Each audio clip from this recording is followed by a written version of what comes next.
لما تكون خاطب وحماتك تقولك عايزين شوية بلح يا ابني.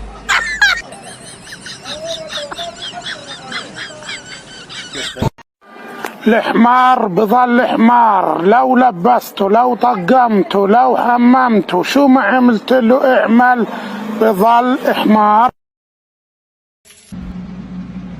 الراجل اللي سايق ده فنان بجد، صعب على فكرة حد يعمل كده.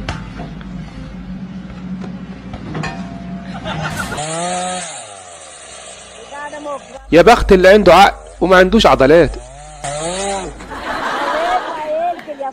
تحس نفسي اعرف ما لقيتش مكان احسن من المكان ده تركن فيه بدل المكان ده.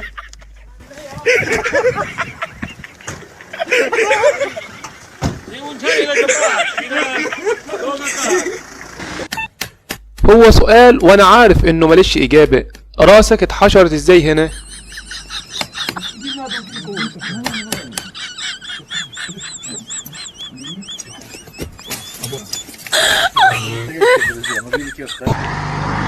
بصراحة الراجل اللي سايق الاتوبيس ده ابهرني بجد.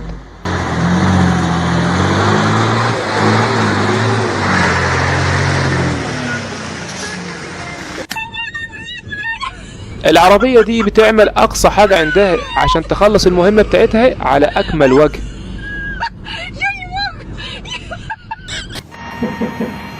صدقني لو دلقت الرملة من بره هتنزل في الحفرة بدل ما تخش انت بالعربية وما تعرفش تطلع تاني.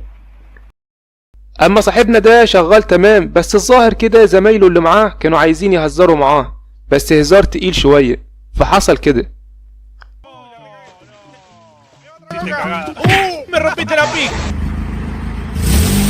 دي احسن طريقة عشان تنقذ عربيتك لما تعطل. الشاب ده هيورينا القوة الحقيقية للسوبرمان.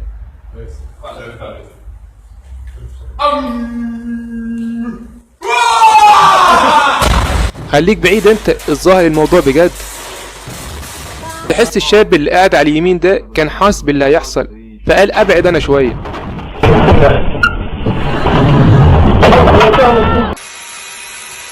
انا عايز افهم انت يعني جاي تجرب الشنيور بتاعك في المكان ده؟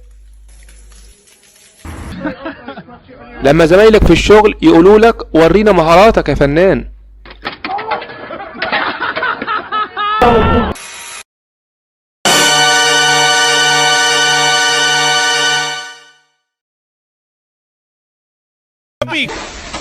انا ما شفتش اذكى من الاتنين دول بصراحة. هتعرفوا انا اقصد ايه. بس لحد هنا اتمنى لو عجبك الفيديو ادعمنا بلايك واشتراك القناة. اشوفكم في فيديو جديد. سلام عليكم.